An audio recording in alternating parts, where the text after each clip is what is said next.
انسانوں کے انفرادی اور شخصی زندگی میں توحید کا مقصد یہ ہے کہ انسان کا ظاہر اور باطن ایک ہو، جو کچھ اس کے زبان پر ہے وہی کچھ اس کے دل میں بھی ہو،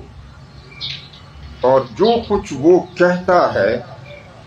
اس کا کردار اور عمل بھی دکھاتا ہے، جو سامنے ہے پیٹھ پیچھے بھی وہی ہو، جو آج کا ہے آنے والے کل کا بھی وہی ہو، یعنی ان کے ہر مرحلے کی شخصیت اور کردار اس کے دوسرے مرحلے کی شخصیت و کردار سے مطابقت رکھتا ہو، تصدیق کرتا ہو، توثیق کرتا ہو، تائید کرتا ہو، تصادم میں نہ ہو۔